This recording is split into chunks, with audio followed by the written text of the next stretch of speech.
बहुत समय पहले की बात है। किशनपुर गांव में रमेश नाम का एक गरीब लकड़हारा रहता था। वो बहुत मेहनती व ईमानदार था। रमेश प्रतिदिन जंगल जाता और वहां से लकड़ी काटकर उन्हें बाजार में बेचता था। लकड़ी काटकर जो धन मिलता था उसी से उसका गुजारा चलता था। सुनो जी, तुम कोई और काम क्यों नहीं करते हो? इससे हमारा सही से गुजारा नहीं होता है। क्या करूं? भाग्यवान कोई और काम भी तो नहीं मिल रहा है। अगले दिन रमेश लकड़ी खोजते खोजते घने जंगल में पहुंच जाता है।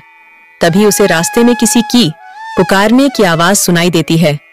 रमेश पास जाके देखता है तो उसे एक जलपरी दिखाई देती है। कृपया मेरी मदद करो, मैं बहुत दिन से बीमार हूँ। लेकिन मैं भला तुम्हारी मदद कैसे कर सकता हूँ? तुम तो एक जलपरी हो। इसी जंगल कुछ मील दूर एक गुफा है। उस गुफा के अंदर एक जादुई गुलाब के फूल है। उसे लाकर मुझे दे दो, जिससे मैं ठीक हो जाऊंगी। रमेश जलपरी की बात मानकर उस जादुई गुलाब की तलाश में चल देता है। कुछ समय चलने के बाद वह उस गुफा के पास पहुंच जाता है। रमेश गुफा के अंदर जाता है। जैसे ही रमेश फूल तोड़ने वाला होता है, तभी उसमें से एक जिन निकलता है। मूर्ख मानव, तुम यह जादुई फूल नहीं ले जा सकते जब तक तुम मेरे 2 प्रश्नों के उत्तर नहीं दे देते। यदि तुमने मेरे दोनों प्रश्न के उत्तर सही दिए तो तुम यह फूल ले जा सकते हो। यदि तुमने एक भी प्रश्न के उत्तर गलत दिए तो मैं तुझे खा जाऊंगा। ठीक है, पूछो अपने प्रश्न। पहला प्रश्न, वह कौन है जिसके पास कभी तो दर्जन कपड़े होते हैं और कभी एक भी नहीं होता है?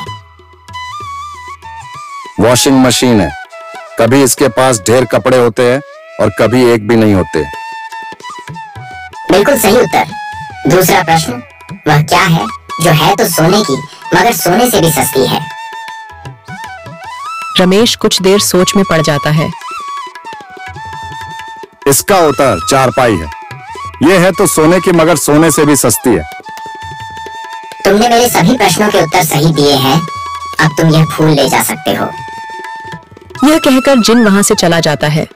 रमेश फूल लेकर सीधे जलपरी के पास जाता है। जलपरी हो जलपरी, लो अपना जादुई फूल। जलपरी रमेश को मदद के बदले में उसे सोने के उपहार देती है और वहां से चली जाती है। रमेश उन सोने के सिक्कों से अमीर हो जाता है। फिर वह अपना जीवन हंसी खुशी से गुजारने लगता है।